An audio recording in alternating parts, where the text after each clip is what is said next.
Wah, keren.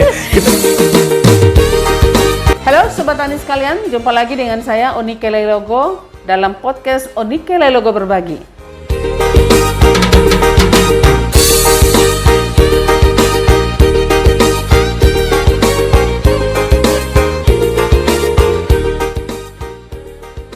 Baiklah Sobat Tani sekalian, salam sejahtera dan salam jumpa kembali dengan saya Onike Leilogo, penyuluh di BPSIP NTT.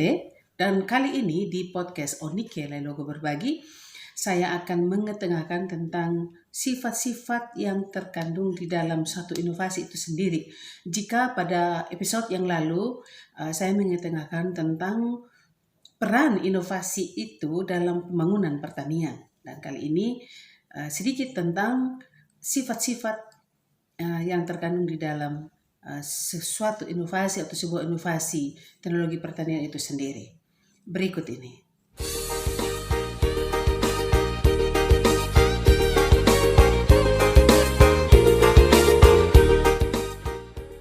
Berbicara tentang inovasi pada dasarnya itu memang tidak terlepas dari yang namanya baru.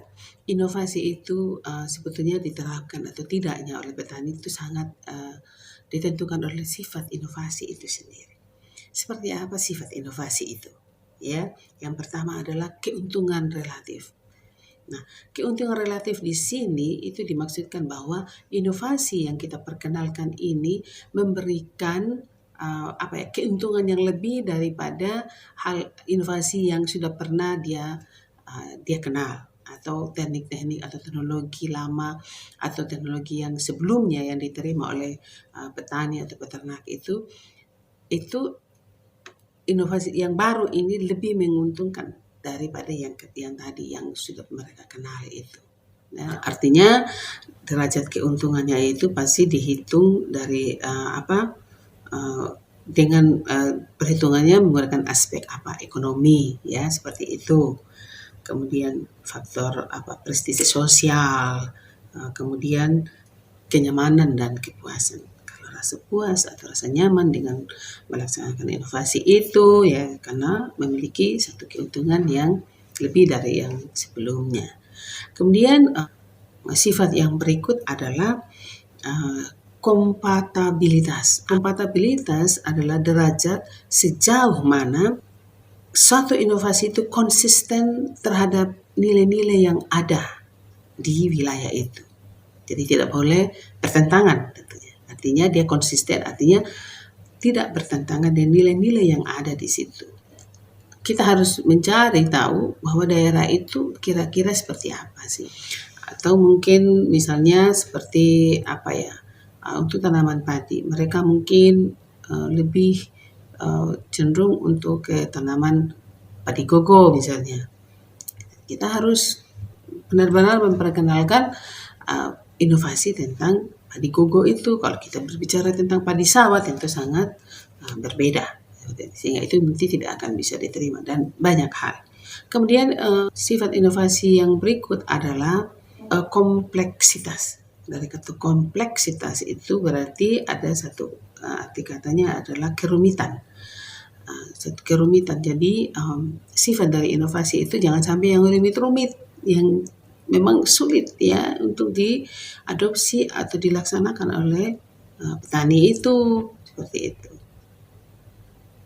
Mungkin dari segi biayanya kemahalan, atau bagaimana mendapatkan bahan-bahan penunjangnya itu sulit diperoleh. Misalnya contoh, kita memperkenalkan pengawetan, misalnya pengawetan pakan.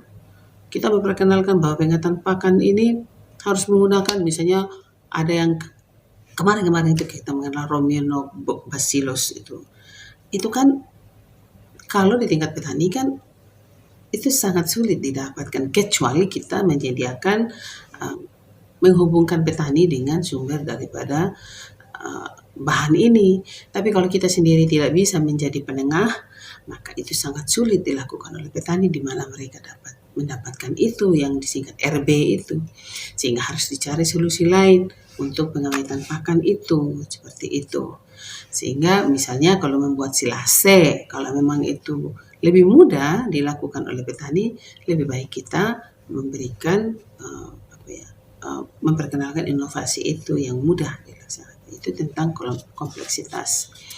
Jadi mudah atau rumitnya sesuatu teknologi yang kita kenalkan kepada petani, seperti itu.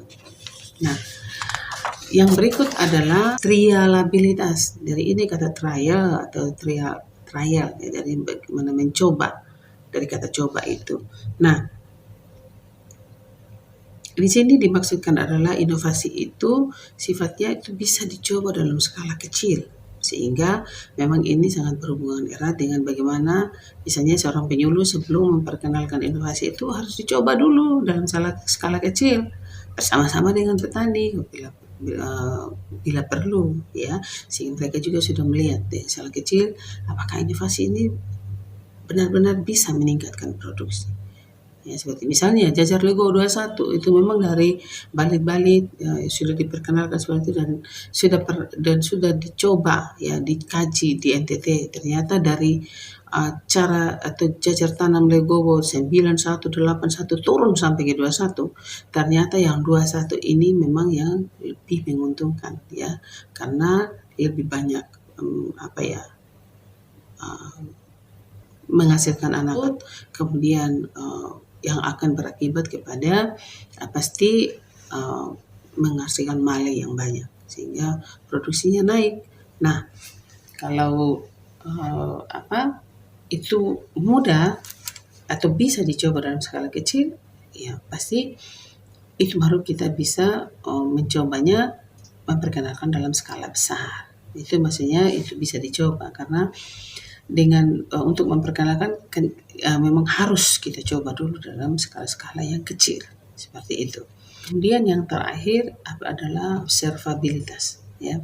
Apa itu observabilitas? Artinya inovasi itu dapat dilihat langsung oleh petani, ya, dapat dilihat langsung bisa dilihat ataupun dilaksanakan langsung oleh petani, bagaimana supaya dari situ juga petani dapat melihat, ya, dari hasil observasi itu ternyata kelemahannya apa, hal-hal yang harus diperhatikan dalam melaksanakan inovasi ini adalah seperti ini, seperti, ya, itu maksudnya.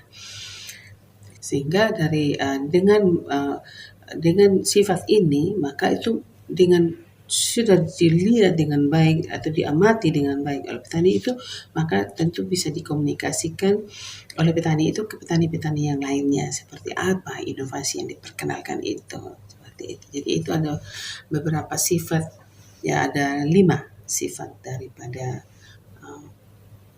inovasi itu sendiri, seperti yang kita sudah jelaskan tadi, yaitu seperti keuntungan relatif, kemudian kompatibilitas, kemudian kompleksitas, kemudian trialabilitas, ya, dan yang terakhir itu adalah observabilitas. Nah, itu yang ini secara keilmuan itu diperkenalkan seperti itu, sehingga tentu dari kelima sifat ini kita sebagai penyuluh pasti melihat juga, ya. Baik, saya kira demikian yang dapat kami sampaikan kali ini, ya. Semoga apa yang kami sajikan ini bermanfaat bagi Sobat Tani sekalian dimanapun Anda berada. Sampai jumpa dan salam inovasi.